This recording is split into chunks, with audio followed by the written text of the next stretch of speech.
Good afternoon, or good evening, or good night, wherever you may be.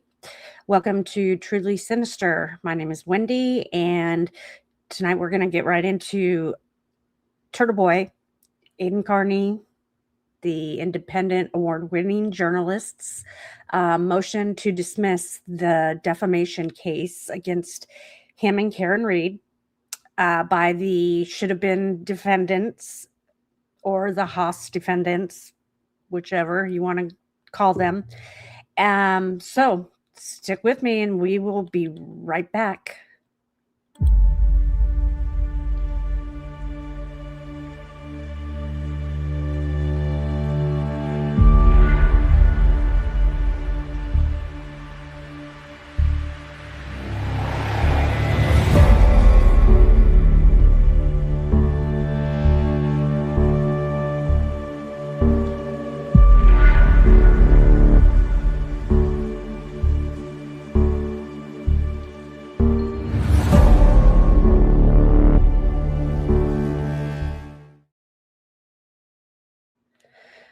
Welcome back. 1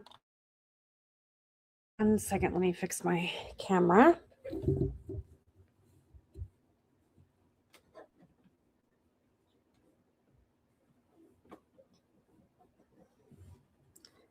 Why is it not?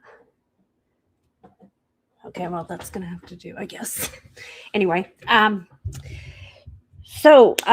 I said last time, my last stream, you can do this as a full-time job and still not be able to keep up with all the filings in this civil action regarding the wrongful death of John O'Keefe and the countersuits and the defamation suits, and it's just so much. And there's always something being put on the docket, and there's always a motion being filed, and it's insane.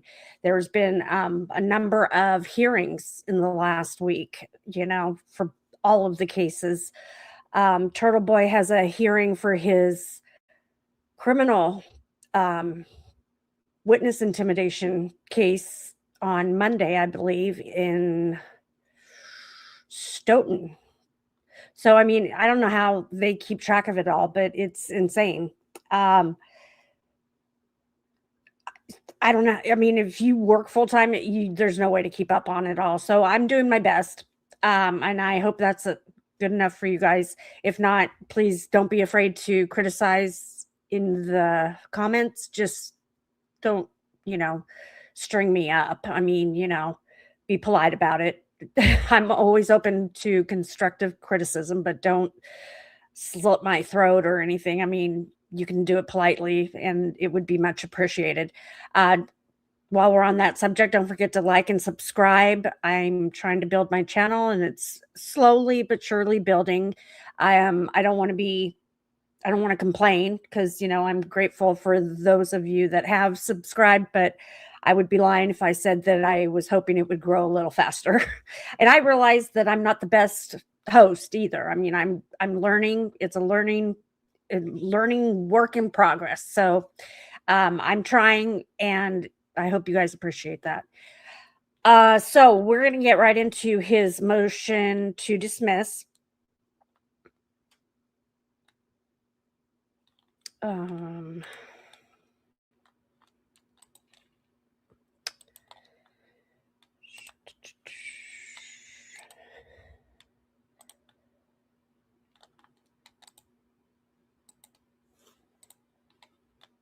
Is it showing for you guys?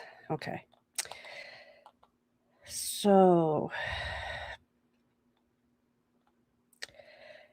and again, I really think that Aidan's lawyers should file for Judge Gildea to recuse himself. I don't think he can be impartial where Aidan's concerned. He's already shown his tendency to be biased against him. Just in the fact that he's so quick to believe every time somebody says that Turtle Boy has leaked something, he's so quick to believe it. And he's so quick to condemn Karen Reed's side with it. I mean, he doesn't miss an opportunity to, poke at them every chance he gets. And it's starting to become very obvious. And for that reason, I think Turtle Boy's lawyer should move to have him recuse himself, because I don't think that he can be impartial where Aidan Kearney is concerned. So anyway, defendant Aidan Kearney's memorandum of law in support of his special motion to dismiss plaintiff's first amended complaint pursuant to the anti-SLAPP law. Introduction. Let's get our highlighter first, okay?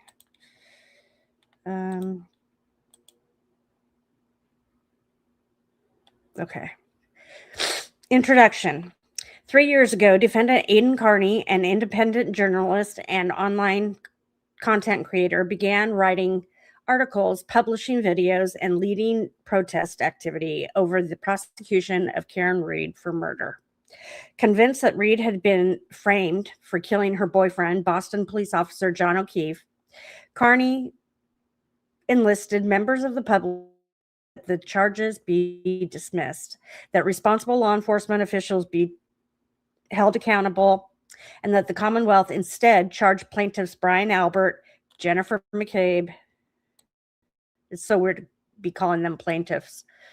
Jennifer McCabe, Colin Albert, and Brian Higgins with crimes relating to O'Keefe's death.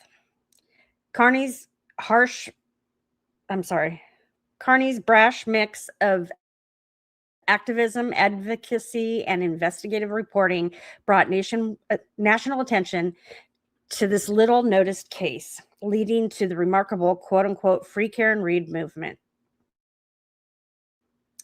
With Kearney's encouragement, hundreds participated in daily courthouse protests, engaged in public advocacy, and advocated for reform.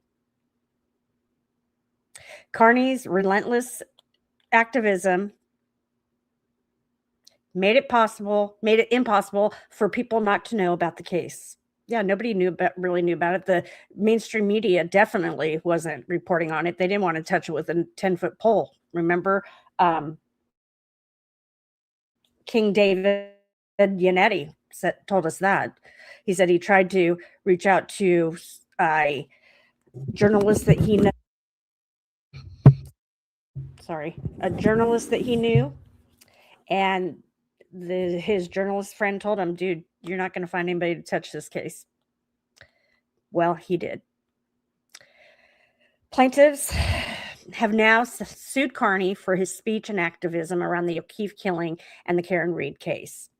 The legislature, however, has enacted, quote, very broad protection for petitioning activities, end quote, like Kearney's. The anti-SLAPP law grants civil immunity for the exercise of the right to petition the government.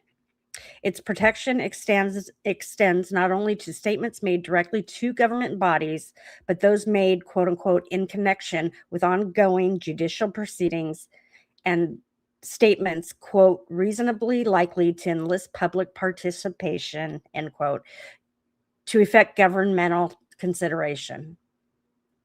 The statute immunizes the broad category of conduct from suit except where it is devoid of any reasonable factual support or any arguable basis in law. As explained below, the anti-SLAPP law requires dismissal of all plaintiffs' claims against Kearney because they are based solely on his petitioning activity, and plaintiffs cannot prove by a preponderance of the evidence that his petitioning was devoid of any reasonable factual support or arguable basis in law. Factual background. The following facts are drawn from the allegations in plaintiff's amended complaint and the affidavits and exhibits filed herewith.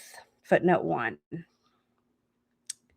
Each of the exhibits referred to in this motion is attached to the affidavit of Jeffrey J. Pyle, which is his lawyer.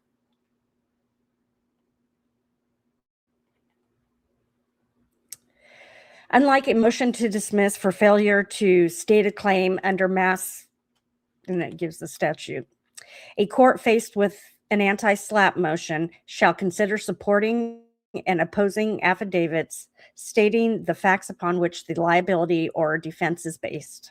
A. Aidan Kearney's investigative reporting and video streaming content. Aidan Kearney is a writer, investigative reporter, and video content producer known as quote-unquote Turtle Boy.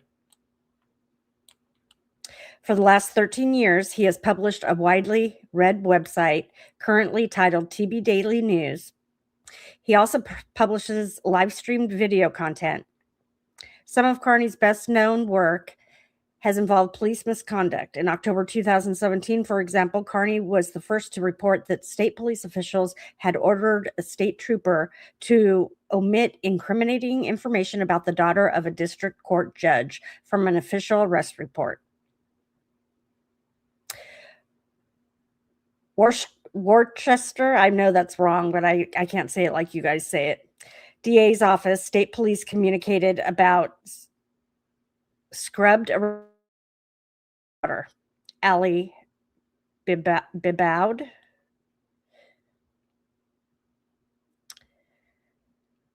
Whoops.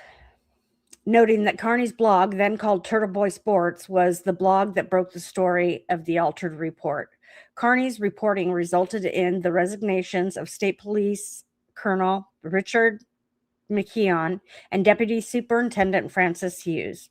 The State Ethics Commission later found reasonable cause to believe that Worcester District Attorney Joseph D. Early Jr. and other officials had violated the conflict of interest law in their handling of the police report. Footnote 2. Man, that's a long one. The Ethics Commission's petition did not result in a finding of a violation. Separately, Kearney broke the story that State Trooper Leah Genduso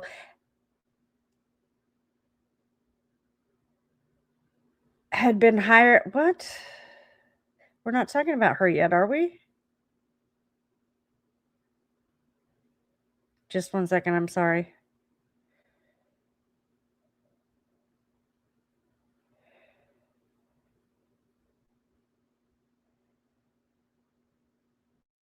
Okay.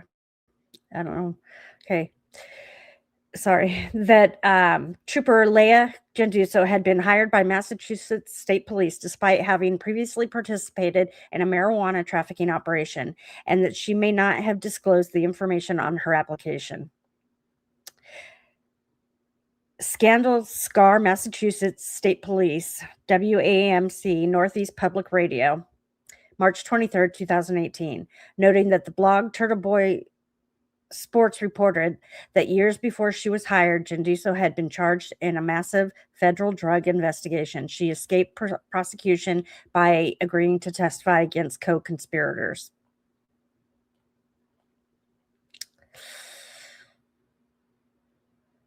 Kearney's website and videos comprise a mixture of investigative reporting, analysis, opinion, and the kind of, quote,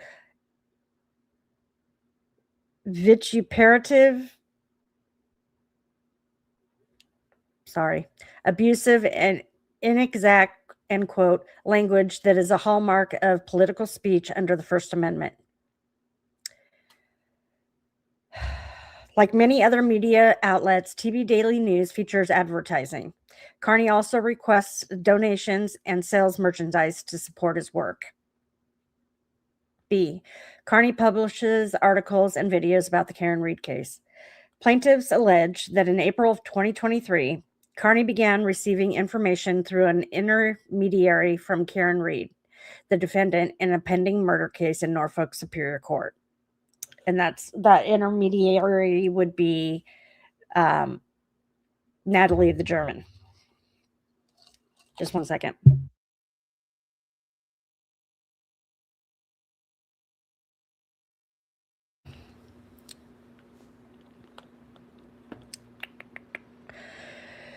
Reed had been charged with killing her boyfriend, Boston police officer John O'Keefe, by backing her car into him outside the Canton home of Boston police officer Brian Albert during the early morning hours of January 29, 2022. On April 12, 2023, Reed filed a discovery motion to obtain Mr. Albert's phone for analysis. The motion attached numerous documents, including police reports. On April 18, 2023, Kearney published a blog post about the Reed case headlined, quote, Canton Cover-Up Part 1. Corrupt state trooper helps Boston cop cover up murder of fellow officer. Frame innocent girlfriend, end quote. The post is 70 pages long, including photographs obtained through Kearney's reporting efforts and screenshots from court pleadings and exhibits. Contrary to plaintiff's allegations, Kearney wrote the post himself. Its content was not, quote unquote, funneled by Reed to Kearney. They're saying that basically Karen Reed wrote the blog and gave to Aidan Kearney via Natalie the German, and then Kearney published it as if it was his own. But it was his own. He did write it. In his Part 1 post, In his Part 1 post, Kearney sets forth the Commonwealth's theory of the O'Keefe killing and the evidence supporting it, alongside information from the defense's discovery motion. Based on his assessment of the evidence, Kearney concludes O'Keefe was, quote unquote, violently beaten to death by persons inside Brian Albert's house, who then hatched an elaborate plot to frame Reed for killing him. As evidence, Kearney cites two damning facts set forth in the defense motion for discovery. These include that Brian Albert's sister-in-law, Jennifer McCabe, who was present at Albert's house, had searched, quote, house long to die in cold, end quote, at 2:27 a.m. on the night O'Keefe died, long before O'Keefe's body was discovered at 6 a.m. that morning. Kearney reported that McCabe had taken steps to purge her phone of this inculpatory search and to delete her communications with Brian Albert. O'Keefe's phone, Kearney noted, had, quote unquote, tracked him walking up and down stairs between 12:20 and 12:32 a.m., movement that would have been impossible if he was inside Karen Reed's car or lying on the ground outside the house. As the Commonwealth alleged, movement that would have been impossible if he was inside Karen Reed's car or laying on the ground outside the house, as the Commonwealth alleged. Kearney also reported that in the morning after Canton police arrived, Brian, a veteran Boston police officer and trained first responder, didn't even come outside despite the fact that a crime scene was unfolding on his property. Kearney argues in Part 1 that the killing was the subject of a cover-up, aided and abetted by members of the MSP, Canton Police Department, and Norfolk County DA's office. The person most responsible for the cover-up, Kearney stated, was MSP Trooper Michael Proctor, who failed to speak to key witnesses and never applied for geofence data that would show the identities of every person in the house that night. Kearney then makes a direct plea for government action. Trooper Proctor, Brian Albert, Colin Albert, and Jennifer McCabe should all spend significant amount of time in jail, and two of them should be charged with murder. The Canton Police Chief and Deputy Chief should be fired.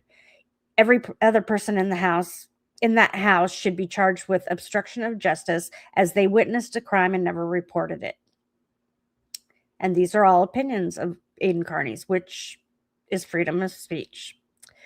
Following his Part 1 post, Kearney wrote many more articles about the Reed case in which he argued forcefully for her innocence. On April 18, 2023, he published Part 2 of his Canton cover-up series, in which he responds to commenters who had criticized his earlier post. In part 3, published on April 20th, 2023, Kearney criticizes the Norfolk DA Michael Morrissey. The post is titled, Norfolk County DA says he will continue prosecution of innocent woman Karen Read. Morrissey, Kearney writes, knows full well that Karen Read did not kill John O'Keefe, but he is pushing forward anyway for one reason, pride. He's not man enough to admit that his office is complicit in covering up for a murder.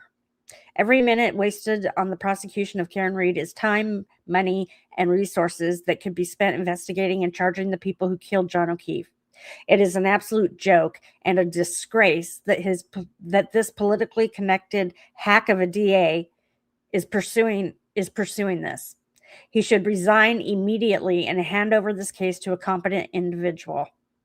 Kearney then calls on his readers to email Michael Morrissey at state.ma.us. These posts mark the beginning of Kearney's years-long and ongoing campaign of investigation, advocacy, and petitioning surrounding the Karen Read case. The amended complaint alleges that Kearney has published 550 parts to his Canton cover-up series to date, as well as thousands of tweets, hundreds of blog posts, hundreds of YouTube videos, and countless media platforms. They just sound so jealous of him, you know? Number 3, Kearney's petitioning spawns the Free Karen Read movement. Plaintiffs admit, as they must, that Kearney successfully encouraged thousands of people to join in his efforts to ensure justice in the Karen Read case and accountability for O'Keefe's killing. For example, on July 22nd, 2023, Kearney assembled at least 200 individuals to participate in a rolling rally through Canton focused on the case, culminating in a protest at the Canton Police Department. After 500 people joined Kearney at a protest in front of the courthouse on July 25th, 2023, he published an article exhorting his readers to continue to speak out. Soon, Karen Read will be a household name across the country, and we are responsible for that. It has put public pressure on the DA's office and Judge Kearney to remind them that there are millions of us watching their every move. We will not allow them to frame and prosecute or persecute an innocent woman for murder while his killer remains free. We will continue to make our voices heard until there is real justice for John O'Keefe. Kearney undisputedly inspired hundreds of people to protest in front of the courthouse every day during Read's 2 trials, alleging in words of protester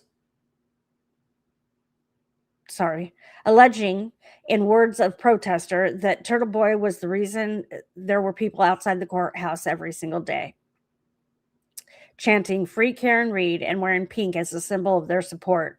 During Read's second trial, he drew protesters from as far as California and Georgia, and they stopped to take pictures with him. After Read was found not guilty, Kearney stated that he would like to think that some of the evidence that was presented to the jury in court was a result of his journalism and his influence and his activism online. Kearney also applauded himself for conducting standouts, putting up billboards all over Norfolk County for Free Karen Read and making it impossible for people not to know about the case. Observers of the trial shared plaintiffs' assessment of Kearney's central importance in driving public disclosure about the Karen Read case. Brad Petrosian, Turtle Boy factor as Karen Read trial starts. Holden bloggers' influence on display. Worcester Telegram, April 16th, 2024. While the murder allegedly occurred in Canton, the publicity that has turned it into a regional national fixation largely stemmed from the blog of Holden's Aidan Kearney. Catherine Elton, Free Karen Read blogger Turtle Boy will not go quietly. Boston Magazine, May 19th, 2024. Almost single-handedly through relentless blogging and YouTube streaming, Kearney upturned public perception of what seemed like an open and shut case, causing a thick cloud of doubt on the workings of our justice and law enforcement systems. Exhibit 9, Chris Heath, Turtle Boy will not be stopped. The Atlantic, March 10th, 2025.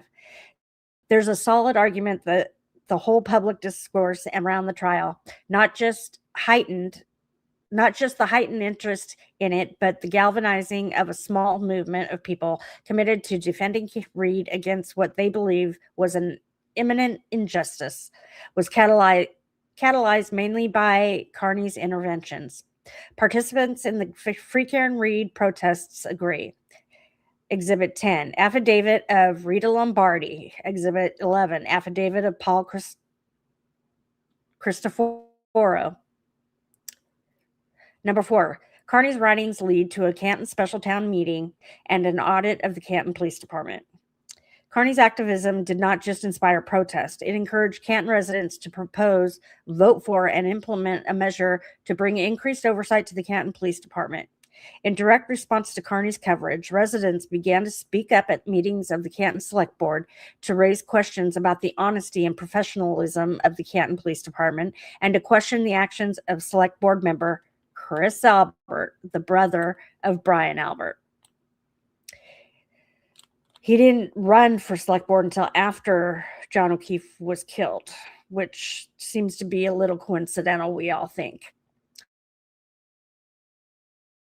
Before its meeting on September 26, 2023, the Select Board suspended the open comment portion of future meetings to allow quote-unquote emotions to cool. Exhibit 12. Spectators showed up anyway, some with tape over their mouths and other with signs reading "Justice for John and Karen" and "Stopped Corrupt Officers." And this is a picture of that meeting. I remember watching that meeting on it was streamed live on Canton TV. Canton Public TV or something like that. In the fall of 2023, Canton residents placed an article on the warrant at a special town meeting to conduct an independent audit of the CPD.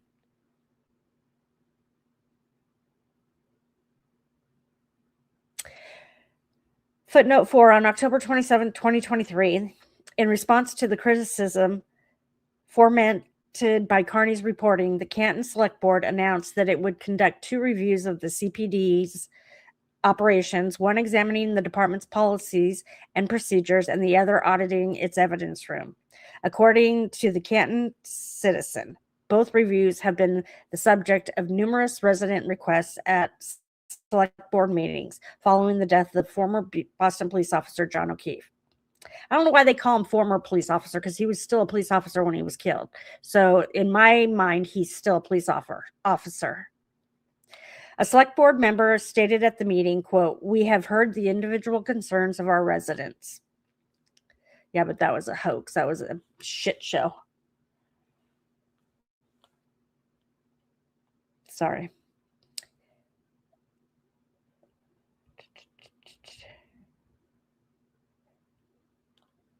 Exhibit 10, Lombardi Affidavit. Co-sponsor Rita Lombardi states in her affidavit that she was spurred to take action to propose the audit because of Kearney's reporting. In an article on November 10th, Kearney encouraged every citizen of Canton to be at Canton High School on November 20th for the special town meeting. Vote yes on the audit and bring as many friends and family members with you as you can. Exhibit 14. On November 20th, 2023, the special town meeting voted 903 to 800 to approve the warrant article, despite the unanimous opposition of the Select Board. Footnote 5. The audit report, released on April 2025, criticized the CPD for several failures of procedure at the O'Keefe crime scene, including the failure to photograph O'Keefe's body where it was found and to interview Jennifer McCabe and Brian Albert on camera at the CPD. The audit also criticized the CPD for leaving the crime scene unattended for 10 hours after discovering O'Keefe's body. The auditors recommended that Canton police officers undergo additional training in crime scene management and interrogation, that patrol vehicles be equipped with crime scene kits, and that policy be changed to prohibit officers from using personal phones to take crime scene photographs. A copy of the report is available. Yeah, but they also said that they were pretty, it was pretty quick thinking for them to go get a leaf blower and blow the snow off so they can find the evidence.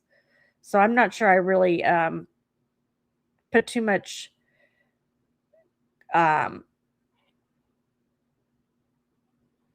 don't put too much hope in that, in their review. I think it was bought and paid for by the Canton Select Board.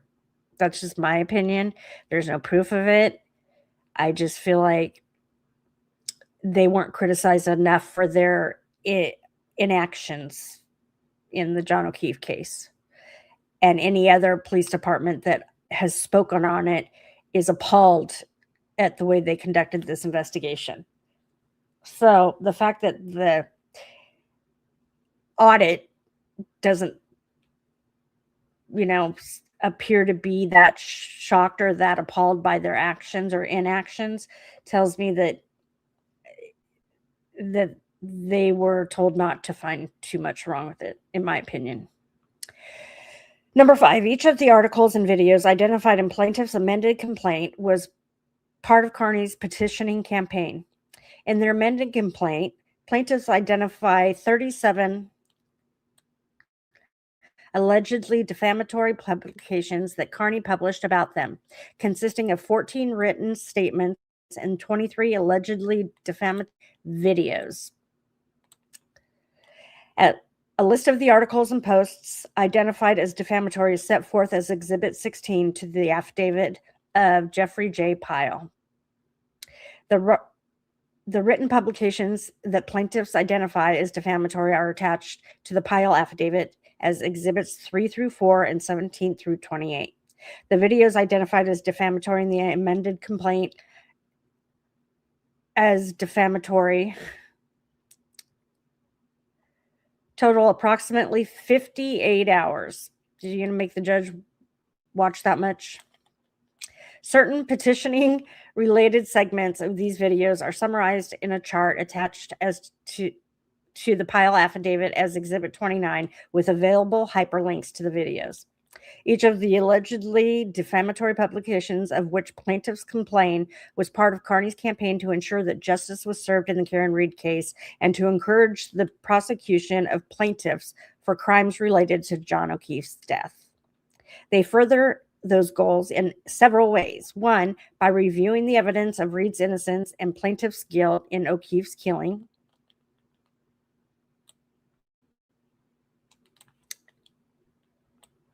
There's more evidence pointing to them than there is pointing to Karen, which is, it is what it is. But number 2, criticizing the police and prosecution for their handling of the case. That's a big one. Or mishandling, they should say. Number 3, calling for dishonest or corrupt police officers to be fired or prosecuted. And there's been a lot fired, but none prosecuted yet. And number four, expressing opinions about the veracity and significance of trial testimony. And encouraging public participation in the case. Number 6, Karen Read's trials. The first trial in Commonwealth v. Read began on April 29, 2024 and ended in a mistrial on July 1, 2024. A retrial began on April 22, 2025 and ended on June 18, 2025 with a not guilty verdict on the charge of second-degree murder. At both trials, the court permitted the defense to present evidence that plaintiffs Brian Albert and/or Brian Higgins were third-party culprits. And they wanted to include Colin Albert in that, but for some reason, Judge Cononi was not having it. She was adamant that they do not bring Colin Albert up. She didn't want his name mentioned, which I don't know how she can do that. Verdict on the charge of second-degree murder. At both trials, the court permitted the defense to present evidence that plaintiffs Brian Albert and/or Brian Higgins were third-party culprits who killed John O'Keefe, Exhibit 30. The court made these rulings after determining that Read met the evidentiary standard to mount a third-party culprit defense under Commonwealth v. Watkins. Arguments. The anti-SLAPP law protects the right to petition the government for redress of grievances. Under, and that gives you the statute, a party may file a motion to dismiss if the civil claims against it are based solely on its exercise of the constitutional right to petition.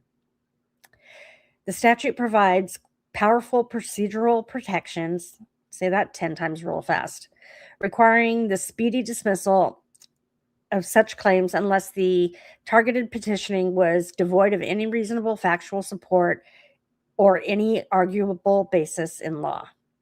An anti-SLAPP motion is addressed in two stages. At the first stage, the motion's proponent, here Kearney, must make a threshold showing through the pleadings and affidavits that the claims against him are based on his petitioning activities alone and have no substantial basis other than or in addition to the petitioning activities. If a special motion proponent meets this threshold burden, the analysis proceeds to the second stage, at which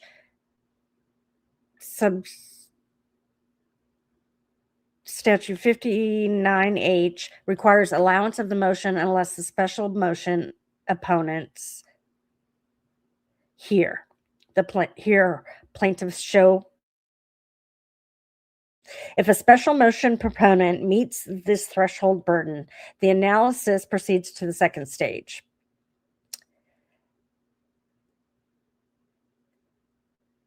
This statute requires allowance of the motion unless the special motion opponent, here the plaintiffs, show that Kearney's exercise of his right of petition was devoid of any reasonable factual support or any arguable basis in law and caused actual injury to the special motion opponent. Proving petitioning is devoid of any reasonable factual support or any arguable basis in law is a difficult task. You wouldn't think so by listening to Gildea. The anti-SLAPP law provides that if a court grants a special motion to dismiss, it shall award the moving party cases. I'm sorry, let me start that over again. Oh my God. The anti-SLAPP law provides that if a court grants a special motion to dismiss, it shall award the moving party costs and unreasonable attorney's fees, including those incurred for the special motion. The award of attorney's fees is mandatory. Good, because he's going broke with lawyers. A denial of an anti-SLAPP motion is appealable under the doctrine of present execution, Faber versus Walton, and is reviewed de novo, Bristol Asphalt, Massachusetts at 560. Okay, that's a case that they're quoting. Roman numeral 1. Plaintiff's claims against Kearney are based solely on his petitioning activities. Plaintiff's claims against Kearney are based on statements and acts that fall well within the broad ambit of anti-SLAPP law's protection for a party's exercise of his right of petition. Kearney is being sued solely for writing and speaking about the evidence in a pending criminal prosecution, rallying public opposition to the proceeding, reporting on facts that were likely to and did inspire public participation in the matter, and for arguing that authorities should charge plaintiffs, not Karen Reed, with the underlying crime.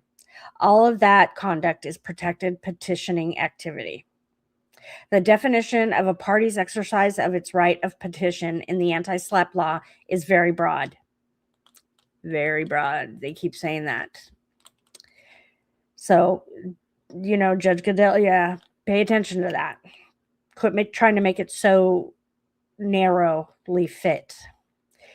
It includes several elements that squarely apply to Kearney's alleged speech and actions here, including any written or oral statement made in connection with an issue under consideration or review by a legislative, executive, or judicial body. Any statement reasonably likely to encourage consideration or review of an issue by a legislative, executive, or judicial body. Any statement reasonably likely to enlist public participation in an effort to effect such consideration, and any other statement falling within constitutional protection of the right to petition government. That is very broad. In order to determine if statements are petitioning, courts consider them in the overall context in which they are made or were made. Kearney's writings and statements constituted petitioning, first and foremost, because they were reasonably likely to enlist public participation.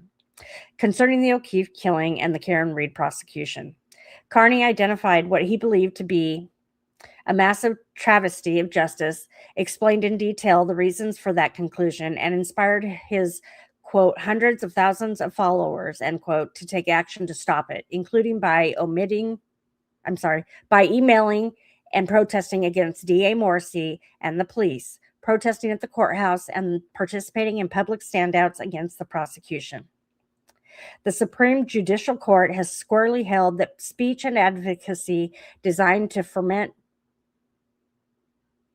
public participation around a pending judicial proceeding constitutes protected petitioning under the anti-SLAPP law. Two environmental activists published an article in the Huffington Post about a pollution lawsuit against Water Horizon disaster.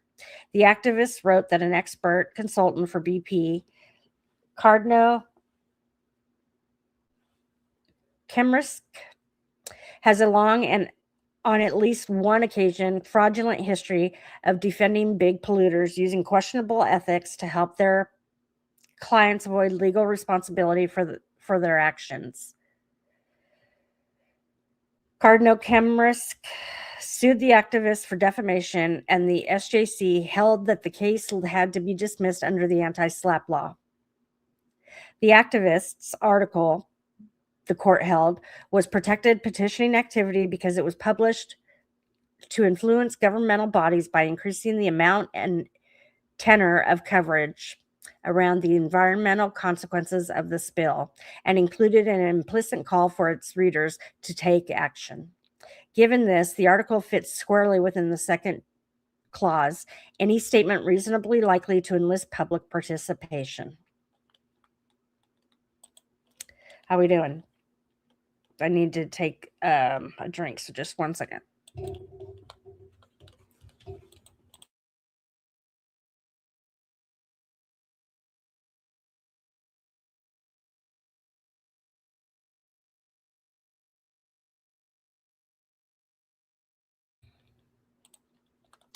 It's just insane to me, the hoops they have to continually jump through, you know, to go through a court case. I mean, it's insane. So here, Kearney's articles, videos, and actions plainly, wait a minute, okay, I didn't know if I unmuted myself, were intended to increase the amount and tenor of coverage around the Karen Reed case. They also included implicit and explicit calls for the public to take action. In one of the earliest videos plaintiffs complain about, Kearney states that anyone who cares about John O'Keefe should be literally in front of the Massachusetts State Police Headquarters or the Norfolk County District Attorney's Office every single day with a megaphone making noise, demanding to know how these incompetent law enforcement agents screwed this up so badly and why there aren't immediate resignations. I agree. He repeatedly called the prosecution a harmful waste of time and resources and urged the authorities to prosecute the plaintiffs instead of Reed. Indeed, as plaintiffs acknowledge, Kearney's advocacy was not only reasonably likely to enlist public participation in the Reed case, it was wildly successful in doing so. Alleging that Kearney assembled at least 200 individuals to participate in Rowley Rally, 106, or paragraph 106, alleging Kearney was the person or the reason there were people outside the courthouse every single day. chanting "Free Karen Read" and wearing pink as a symbol of their support. Paragraph 121, alleging Kearney made it impossible for people not to know about the Karen Read case. Further, the affidavit of Rita Lombardi shows that Kearney's statements convinced her, as a Canton resident, to co-sponsor a town meeting article to audit the Canton Police Department. There is no prior example of public participation than town meeting. Noting that town meeting is a pure democracy where the citizens, as to matters within their jurisdiction, administer the affairs of the town in Kearney's statements also meet another element of the petitioning definition. Kearney's statements also meet another element of the petitioning definition, period. They were made in connection with an issue under consideration or review by a judicial body. His statements were made to influence, inform, or at the very least, reach government bodies either directly or indirectly. They were closely and rationally related to the proceedings, and they in furtherance of the objectives served by governmental consideration of the issue under review.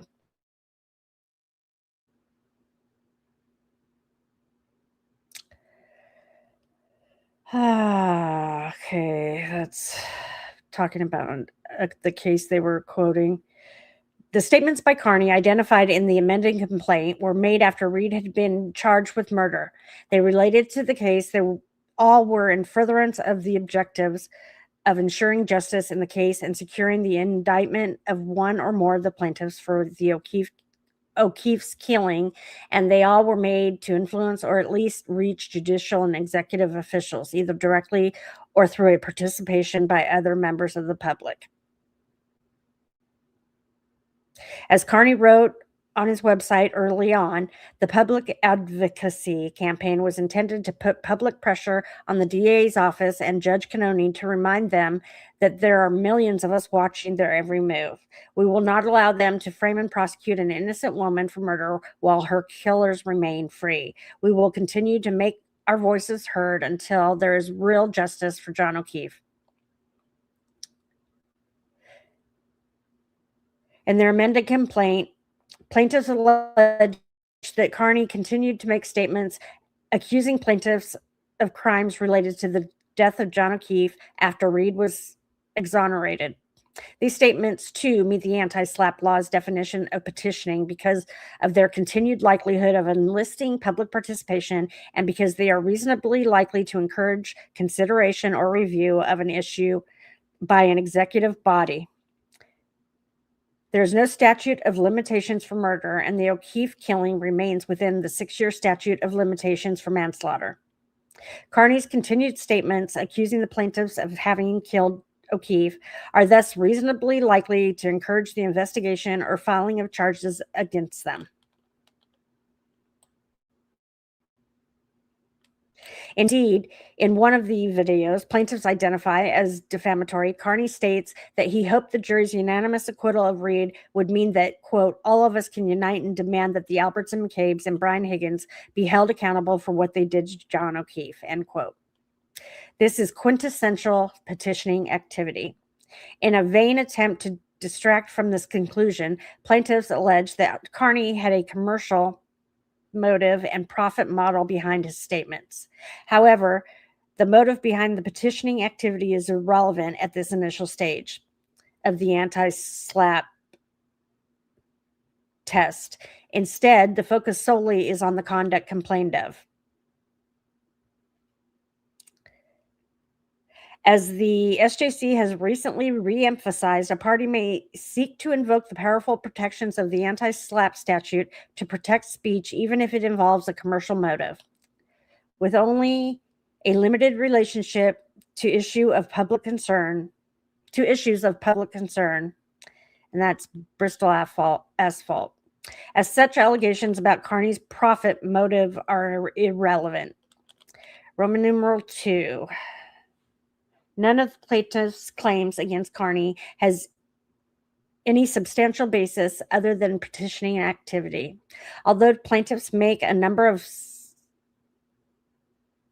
spurious and irrelevant allegations about Kearney's motives, the actual conduct complained of in each of their counts against him is petitioning alone. As shown below, there is no substantial basis to any of these claims other than or in addition to Kearney's petitioning activities. The first claim against Kearney for defamation, count 2, is based entirely on his allegedly defamatory statements that plaintiffs were responsible for the murder of O'Keefe and a cover-up of their purported role in that murder. As shown above, these statements constituted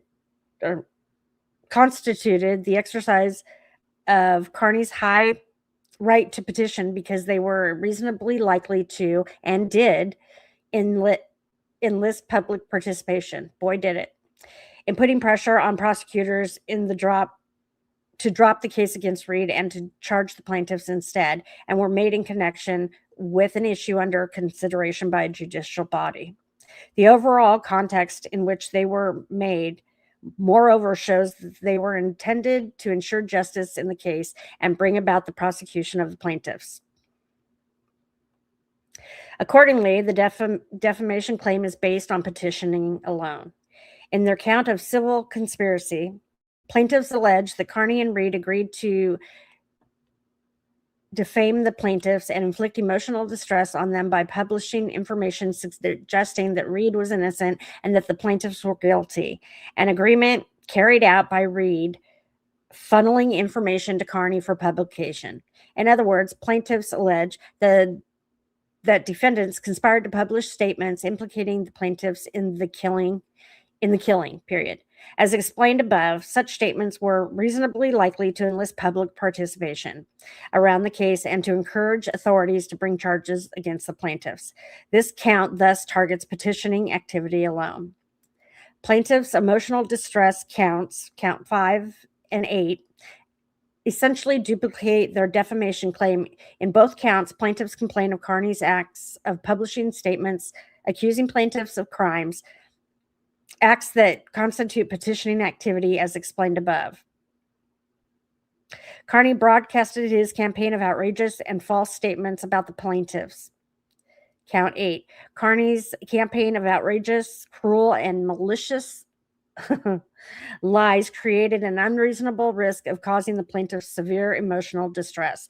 Well, what do you think it caused for Karen? She's been going through your public accusations for 4 years, and you're still accusing her publicly of killing John O'Keefe, and she has been proven to be innocent or not guilty.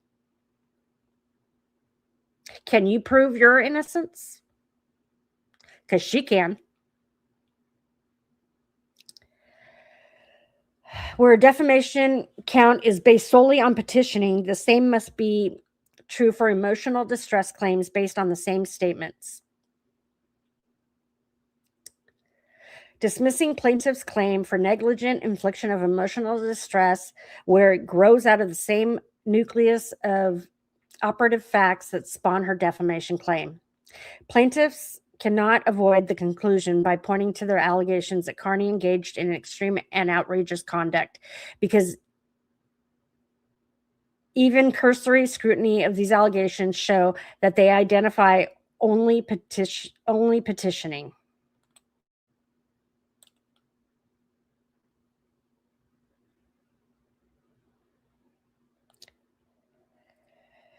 For example, plaintiffs complain that Kearney accused McCabe at a sporting event and recorded his interaction on camera to publish on his communication platform. The video of the encounter shows that Kearney sought to ask McCabe questions about the actions on the night in question. Well, that's what reporters do, or that's what they used to do anyway. Apparently, they don't do that anymore. Kearney published the resulting video in furtherance of his quest to show Karen Reed's innocence, and publication of McCabe's reaction to his questions was likely to spur public interest and participation. Thus, the confrontation amounted to petitioning as broadly defined in GL 23159H. Similarly, plaintiffs allege that in one of his videos, Kearney displayed an image of a police incident report that had been publicly filed in court containing some of the plaintiffs' social security numbers and addresses. In that same video, Kearney expressly exhorts people who care about John O'Keefe to demand justice and to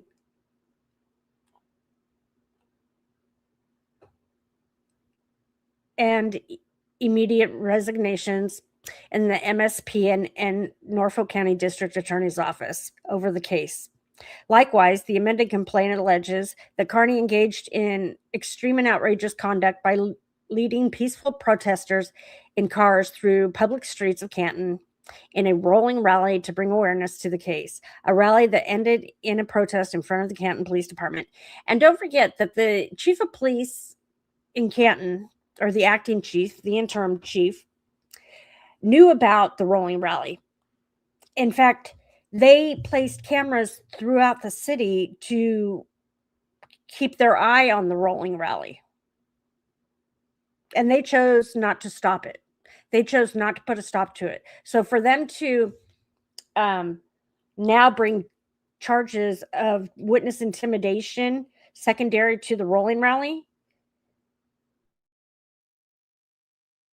because they knew about it, they could have done something, but they didn't. All they did was mount cameras throughout the city to watch it happen, watch it unfold.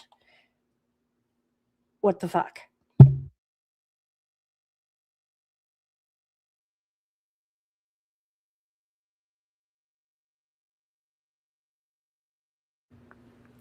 I actually should have waited to do this because my reading is atrocious tonight. Let me put my glasses on. Maybe that'll help. I'm all tongue-tied and everything. Okay.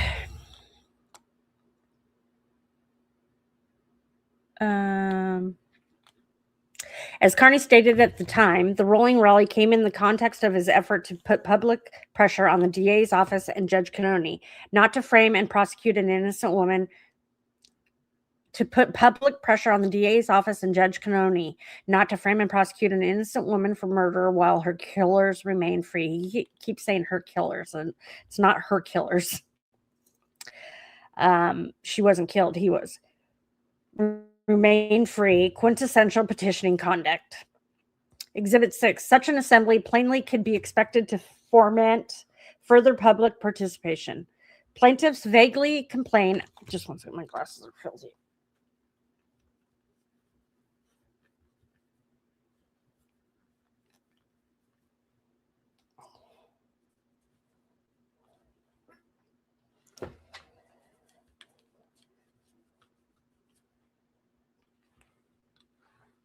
Plaintiffs vaguely complain of harassing voicemails, but they identify only a single voicemail that Kearney allegedly left for Boston police officer Brian Albert during the same April 22, 2023 live stream video discussed above, asking him, "Did you kill John O'Keefe or was it your nephew Colin? And are you covering for him? How did your dog get downstairs and begin biting Mr. O'Keefe?" These questions are plainly geared toward advancing Kearney's cause of eliciting information that could ensure justice in the case, and they came in the context of an express call to petition the government. Finally, in count 11, plaintiffs attempt to recast their defamation claim as one for violation of the Consumer Protection Act, but once again, the only basis for the count is Kearney's publication of the blog posts, videos, and other statements identified above, allegedly with a commercial motive. As explained above, the allegation of a commercial motive does not show a substantial basis to a claim other than or in addition to petitioning. Facts showing improper motive are not themselves the conduct on which the plaintiff rests its claim, and accordingly cannot provide a substantial non-petitioning basis for that claim. Roman numeral 3, Kearney's petitioning was not devoid of any reasonable factual support or arguable basis in law. As explained above, each count of the amended complaint is based solely on Kearney's petitioning activity, so the burden now shifts to the plaintiffs to show that Kearney's Kearney's exercise of his right to petition was devoid of any reasonable factual support or any arguable basis in law, and caused actual injury to the special motion opponent. Proving that the moving party's petitioning activity was, in essence, a sham presents a high bar. The Supreme Judicial Court's jurisprudence has tended to equate the standard under the anti-SLAPP statute with the concept of frivolousness. A claim is frivolous if there is an absence of legal or factual basis for the claim, and if the claim is without even a colorable basis in law. Even where the petitioning does not end in the petitioner's favor, that does not in and of itself mean that it did not have some basis in law or foundation in fact. Importantly, plaintiffs cannot prevail merely by submitting affidavits controverting the statements made in Kearney's petitioning and in the affidavits supporting his special motion to dismiss. Material disputed credibility issues may not be resolved in the plaintiff's favor in ruling on the presence of reasonable factual support. Nor can plaintiffs satisfy their burden by challenging the accuracy of isolated statements in Kearney's various blog posts and YouTube shows.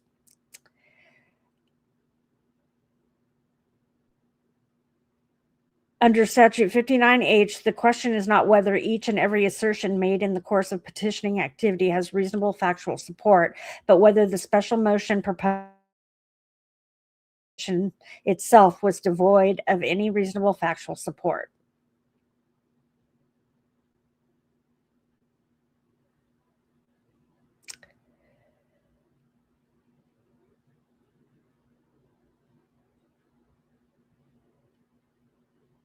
The mere existence of an isolated, untrue, or misleading statement would not, in and of itself, mean that the petitioning activity was devoid of any reasonable factual support or arguable basis in law. Here, Kearney's petitioning primarily concerned what he viewed as the unjust prosecution of Karen Reed and the Massachusetts State Police's wrongful failure to investigate the plaintiffs, despite evidence suggesting Reed did not strike O'Keefe with her vehicle and that plaintiffs were responsible for his death and its subsequent cover-up. Plaintiffs cannot show that Kearney's statements, whether directed at Karen Reed's innocence or their own culpability, were devoid of any reasonable factual support or arguable legal basis. A. Kearney's petitioning concerning Karen Reed's innocence is supported by the facts and the law. Kearney's petitioning concerning Reed's innocence is supported by evidentiary facts, sworn testimony from expert and percipient witnesses, and the law. Indeed, at the conclusion of Reed's first trial, the jury failed to reach a unanimous verdict and the court declared a mistrial. In the second trial, the jury acquitted Reed on all counts related to Officer O'Keefe's death: second-degree murder, count 1, manslaughter while operating a motor vehicle under the influence, count 2, and leaving the scene of an accident resulting in death, count 3. The jury's determination forecloses any claim that Kearney's statements regarding her innocence were devoid of any reasonable factual support or arguable basis in law.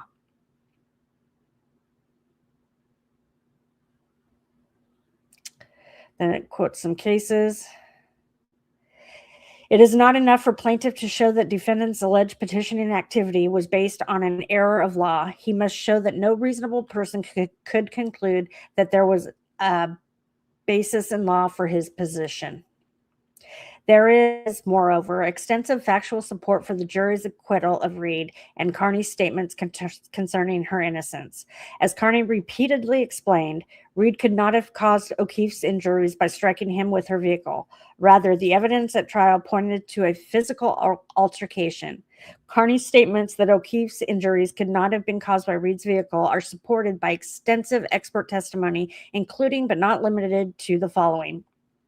Dr. Irene Scortabello, the medical examiner assigned to examine O'Keefe, and a prosecution witness testified that other than wounds on his right arm, O'Keefe did not sustain any significant injuries below the neck. Exhibit 31. Scortabello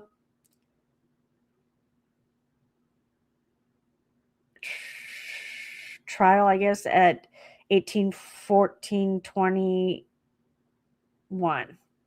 Dr. Scortabello also testified that while she could not determine what caused the wounds on O'Keefe's right arm, the wounds were the result of blunt force trauma, and animal claws can cause blunt force trauma. Dr. Elizabeth Laposada, the former chief medical examiner for Rhode Island and a professor at Brown University, testified that, in her opinion, O'Keefe died from a massive skull fracture that was not consistent with a vehicle strike, exhibits 32 through 34.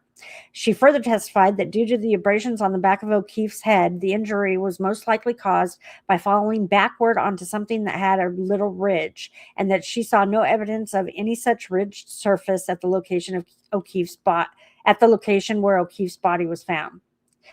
Exhibit 34, Dr. Laposada also testified that she saw no signs of hypothermia in O'Keefe's body and that wounds on his right arm were consistent with an animal bite or claw marks. Dr. Andrew Rentschler, a biomechanical engineer and accident reconstructionist originally retained by the federal government, testified that O'Keefe's injuries were not consistent with a vehicle strike. We have no information that he was even hit by the Lexus, quote unquote. Dr. Daniel Wolf, an accident reconstructionist who was also originally retained by the federal government as part of his investigation, testified that based on extensive testing he performed using a crash test dummy, the damage to Reed's vehicle was not consistent with striking a pedestrian. Testimony from percipient witnesses provides additional factual support for Kearney's petitioning, and specifically his assertions that Reed did not strike O'Keefe with her vehicle. For example, Brian Loughran, who plowed Fairview Road, testified that on his first pass by the Albert residence at approximately 2:45 a.m., 2 hours after the Commonwealth claimed Reed struck O'Keefe, he saw no body or anything else near the flagpole where O'Keefe was later found. On his second pass at approximately 3:15 to 3:30 a.m., a Ford Edge was parked in front of the flagpole, but the yard to its right was visible, and he observed nothing on the ground where O'Keefe's body was subsequently discovered. Loughran was surprised to see a vehicle on the street because the Alberts never parked on the street. In both trials, the Commonwealth relied on taillight pieces allegedly found at 34 Fairview Road and a photograph depicting extensive damage to the right rear taillight of Reed's vehicle. Sergeant Nick Barrows of the Dighton Police Department, however, testified that he was present when law enforcement took possession of Reed's vehicle at her parents' Dighton residence on the evening of January 29th, and the taillight was not completely damaged. When presented with the Commonwealth's photograph of the taillight during the second trial and asked whether it was consistent with what he observed on January 29th, Sergeant Barrows testified, quote, absolutely not, end quote. When Barrows observed the taillight on January 29th, the middle part of the taillight was intact and only the side had a missing piece. It was not completely smashed out as depicted in the photo. B. Kearney's petitioning about plaintiff's culpability as it relates to the competency of the Canton Police Department and the adequacy of the state police investigation is supported by facts and law. The other focus of Kearney's petitioning was the integrity of the investigation of O'Keefe's death by the Massachusetts State Police and Canton Police Department. I don't know why they keep saying the investigation of O'Keefe's death by the Canton Police Department, because they were taken off of anything to do with the case because of their conflict of interest, because of Kevin Albert being a police officer there. Just one second.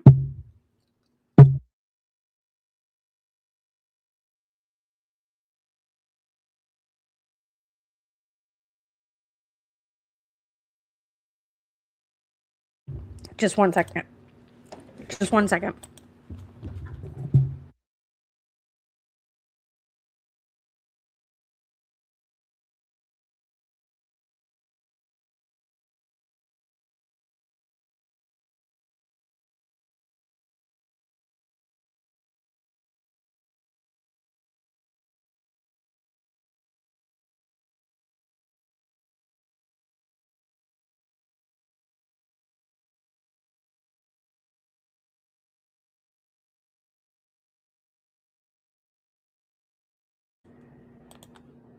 You know, they were taken off due to conflict of interest. So why do they keep saying, you know, their investigation? They shouldn't have had any part of the investigation.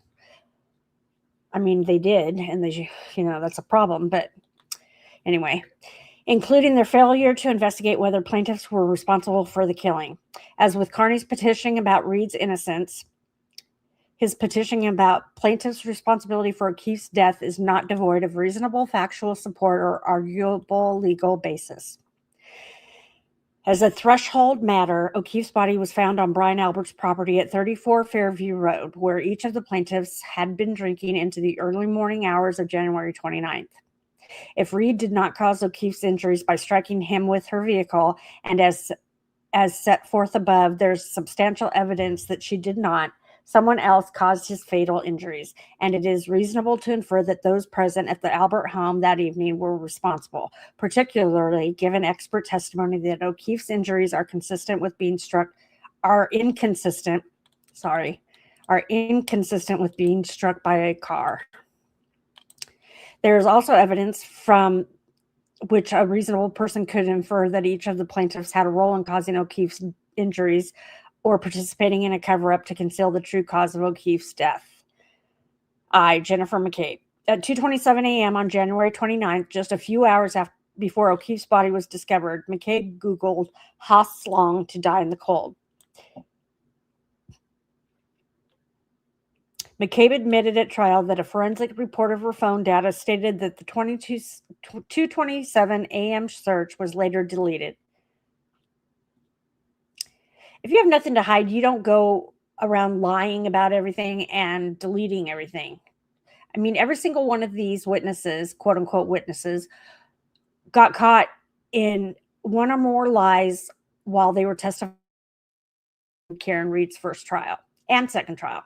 But they didn't all testify in the second trial. But every one of them that testified at either trial were caught in multiple lies. You don't lie if you have nothing to hide. Right? I mean, McCabe deleted other calls and screenshots on her phone on January 29th. While at 34 Fairview Road, shortly after O'Keefe's body was discovered on January 29th, McCabe told first responders that Reed said, "Could I have hit him?" Only later did McCabe testify that Reed said, "I hit him, I hit him, I hit him, I hit him." And the first time she testified to that, it was only 3 times. And then it was second trial, it was 4 times. Her memory got better as time went on, apparently. In April 2023, McCabe was approached by 2 FBI agents near her home in Canton. McCabe initially falsely identified herself as her sister, Nicole. Minutes later, the FBI agents called McCabe, who said she needed 10 minutes before meeting with them. At the end of her meeting with the agents, they asked who, if anyone, she had spoken with between the time she falsely identified herself and the meeting. McCabe told agents that she had only spoken with her husband, Matthew McCabe, and Carrie Roberts.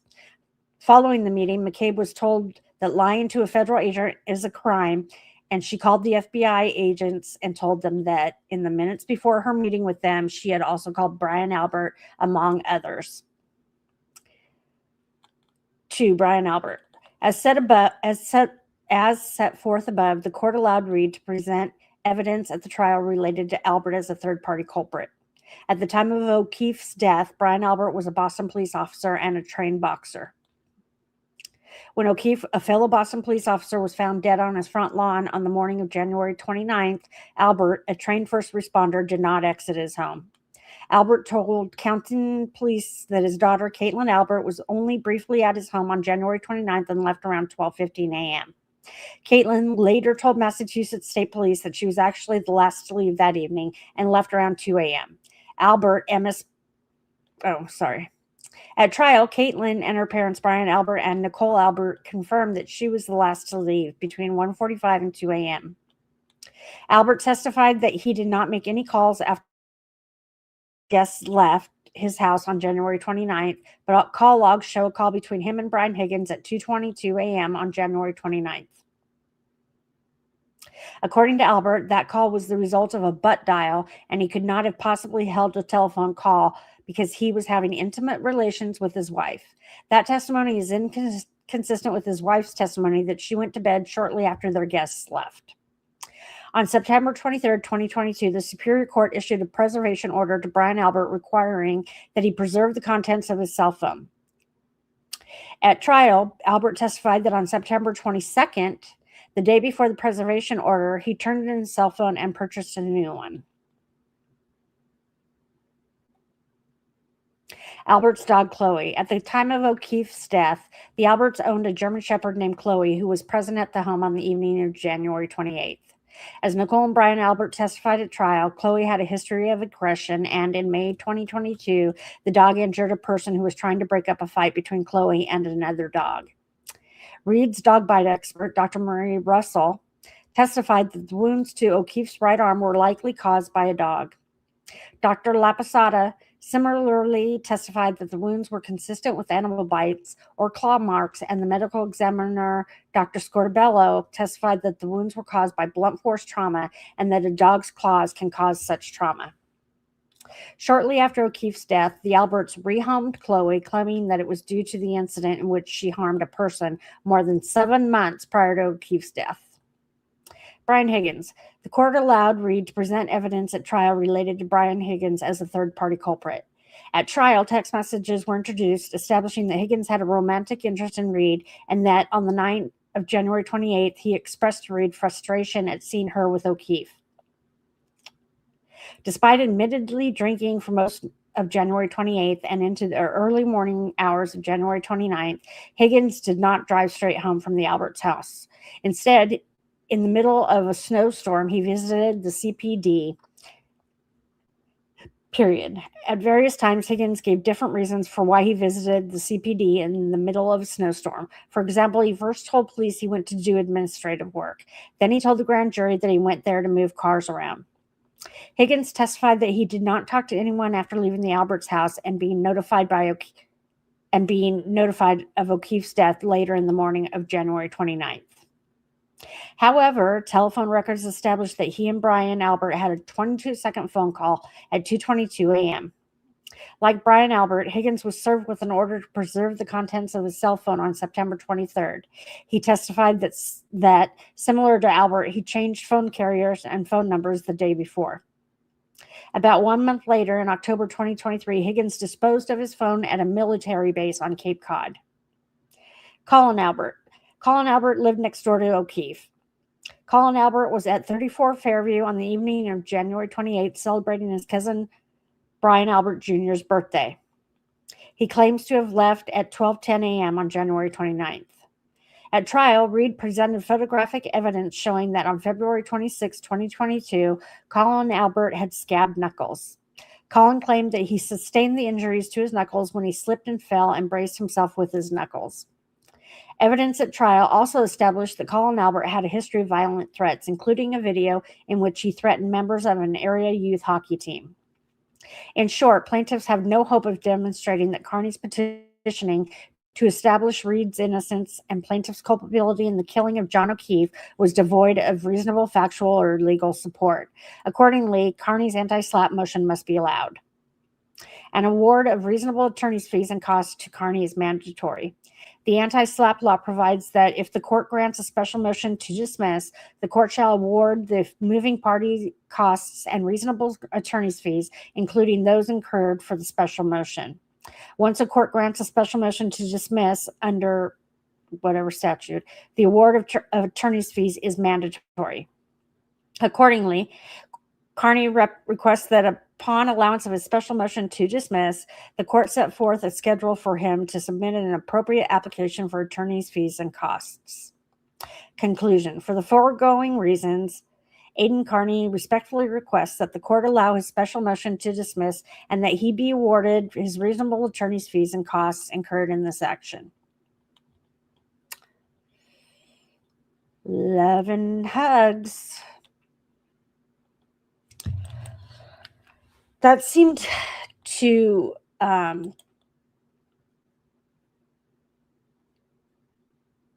seemed a lot like Karen Reed's motion to dismiss, and they have different attorneys, so I don't know why they sounded so much alike.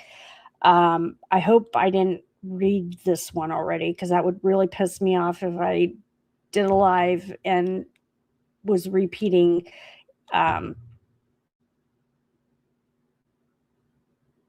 and presenting information that I've already presented, especially with all the shit that keeps getting released. How can I possibly repeat anything? I mean, there's too much fresh information to cover to ever go back and repeat anything. So I hope, I don't know, we'll have to see. But anyway, again, I appreciate everybody's support, and don't forget to like and subscribe. It is free. You don't even have to like, just subscribe. Just give me some support. Let me know in the comments what you think Judge Gildea is going to do about the motions to dismiss. I think that he should dismiss Aidan Kearney's defamation for sure defamation case for sure, because anti-SLAPP is so obvious, but I just don't think he's going to. At the hearing the other day, he ran Karen Reed's attorneys through the mill. His demeanor has done a total 180 since the beginning of all of this. He's made a noticeable change. He's had a noticeable change in attitude towards the Karen Reed Turtle Boy Aidan Kearney side. And I'm not sure why, but it's very evident. People are noticing, and he needs to recuse himself as far as Aidan Kearney goes, I think. I mean, there's no way he can be impartial at this point. He's showing his cards, and some of his little snarky comments that he makes towards Reed's lawyers, and they're loud enough for us to hear, so, which is very unprofessional and unnecessary. I just don't think he can be fair or impartial, and I think that he is chomping at the bit to rule against them any chance he gets. So, like I said, that's my opinion. I have no proof of that other than what I've witnessed watching the hearings and reading his motion or reading his rulings and stuff and orders. But I liked him at the very beginning. I thought he was great. I thought he sounded fair, sounded like he wanted to get this thing moving and get it done and over with so that people can move on with their lives. And he wasn't going to, he wasn't going to waste time dicking the dog, basically. He was going to, get shit done. But now he's very patronizing to Karen Reed's side. And I don't know why. I feel like somebody, because, they're appointed. So I feel like somebody might have gotten in his ear. I don't know. That's, like I said, that's my personal opinion. Nobody's told me anything about that. I haven't read anything about it. I don't have any proof. It's just what I've observed in his actions and his attitude. So anyway, like and subscribe and share, and I will see you real soon. I'm going to hopefully find Turtle Boy's latest mega motion by Mark. Why don't I want to say Garagos? Oh my God, I need sleep. Mark. By his attorney, Mark Betterow. I haven't gotten my hands on it yet, but I will, and we will go over that. And so that's it for tonight. I thank you for joining me. And don't forget, tomorrow is the first day of the rest of your life. Ciao for now. Bye, guys.